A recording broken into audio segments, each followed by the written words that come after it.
High School, I'm Macy Grubbs. And I'm Chad Barker. Here's what's making news. WBHS 9 was at BNA when Air Force One touched down yesterday afternoon. President Trump was in Nashville for the second and final debate with Joe Biden at Belmont University. Our thanks to the Brentwood High TV and film freshman Caden Freeze, who shot this video.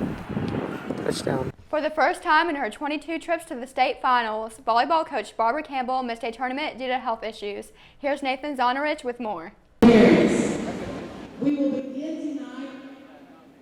Barbara Campbell has been the Brentwood High School volleyball coach for over 30 years. The Lady Bruins are making the run for an 8-peat this year. Unfortunately, Coach Campbell will not be able to join the team on the bench or the stands due to health issues. Every home game since she came down with an illness, the players have put a crown and sometimes a cardboard cutout of her in her seat. Coach Campbell has a huge impact on the team, and she is definitely missed. Coach Campbell has started every tradition, every saying, everything. This is her program, and so her absence, everything from what we say in the huddle to the way we walk into practice has had to be different. So, teachers and staff signed get well cards to help Coach Campbell feel better. She is at home now, and she is recovering there, resting and getting stronger. Her daughter says she gets stronger every day. I don't know that we have a time when she's going to be back yet, but she is getting much better. Everyone is praying for Coach Campbell, and hopefully the Lady Bruins will be able to win their 8th straight championship this year. Nathan Zonarich, WBHS 9 News. Seniors, the guidance office has free vouchers for the upcoming ACT. Test day is December 12th. Seniors only get one voucher, and don't miss the opportunity to take your test for free. The curtain rose this week for the BHS Fall Play.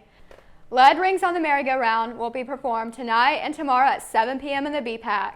Tickets are only available through brentwoodhs.seatyourself.biz. Here's Alex Ledbetter with more on the Fall Play. This October 20th through the 24th, the theater program will be performing Lead Brings Murder on the Merry-Go-Round. Mrs. Moody and the cast have been working very hard to make this happen. We have rehearsal 4 days a week. So this year with COVID, just making sure that we're being safe and allowing for if people get quarantined or anything like that, we have double cast. So each cast has 2 rehearsals a week. Due to COVID, they have had to adjust the regular process of performing. This year I tried to choose a play that would be pretty easy to put together. And this is a radio play, so a lot of the things take place up here on these mics, and you have interaction in the studio that's behind me, but I tried to do something where we'd be able to kind of be separated a little bit more and not talking in each other's face. Make sure to come out and enjoy the production. Alex Ledbetter, WBHS 9 News. Coming up, what it takes to be a student athletic trainer. And info on the WCS school lunch policy.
It takes a team of coaches, coordinators, and trainers to put on the football games we see on Friday night. Chad is in the WBHS 9 Sports Center with more on what it takes to make these games happen.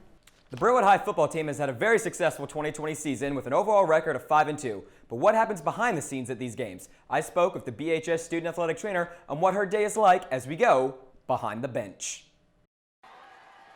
Davis White rolling out again, pass out of the end zone. And that is going to do it for the game, folks.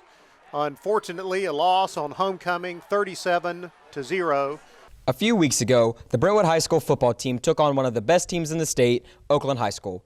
It takes a lot of work to pull these games off every week. I talked with someone who plays a big role in keeping our players ready for game day. But first, let's see how we got here.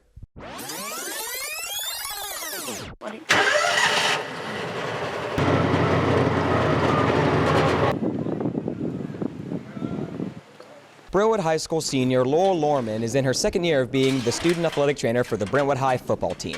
So how did you get into this? How did you get into working with the football team? How did you kind of get into all that?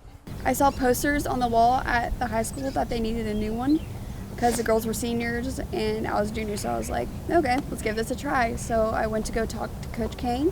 He introduced me to the girls and I just got going with it and the rest is history. The Brentwood football team practices every day after school during the week, and you can always bet if the team's out there, so is Laurel lending a hand. I get the ice chest ready, I get the water boy ready, and we get the guys taped up for practice. Then we head on out here and I fill up the guys' water cups, talk to them, make fun of them, you know, it's a banter. Even though it takes up a lot of Laurel's time, she has the full support from her parents. All right, thank you. It was surprising, and then again it wasn't, because Laurel has seemed to have more friendships with guys through the years than girls. So that part of it didn't surprise me. And I'd say I was certainly surprised that she wanted to go into it. I knew that she wanted to do some of the medical field, and that's what she was looking at, but just had not thought about this from that perspective. Practice is pretty laid back for the most part, but come game day, it's all business. Shortly after school ended on Friday, Oakland arrived on campus and unloaded their equipment, followed by warm-ups for players and cheerleaders. Pep talks were given. But the thing I love most about it is that we play for each other. Fans made their way in, cameras were set up, the dance team performed, and the national anthem was sang.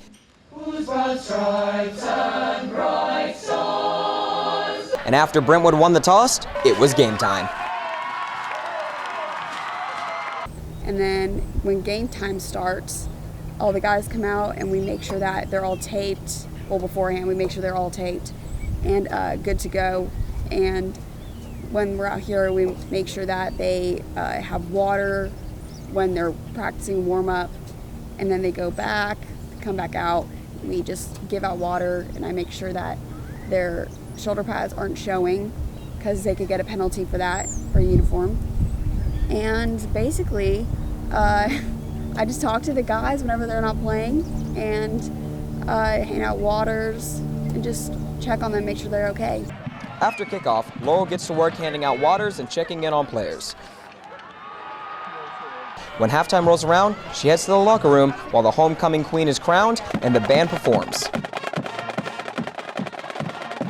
Soon, the players and Laurel make their way back onto the field, and it's back to work, filling up and passing out waters. Although the game did not go the way the Bruins wanted it to on homecoming night, they left it all out on the field with Laurel right by their side. Laurel hopes to continue her medical practices as she goes into college. Back to Macy. Thanks, Chad. More free food for Williamson County students. Students have already been getting free breakfast and lunches this semester through a program paid by the U.S. Agriculture Department. That program has now been extended through the end of the school year in May. The free meals do not include a la carte items, snacks, or entrees. More good news for students. County commissioners just approved almost $6 million to lease new laptops. The computers will replace existing laptops that are too old to run new software. Thank you for joining us. I'm Macy Grubbs. And I'm Chad Barker. See you next time on WBHS 9 News. Another good one.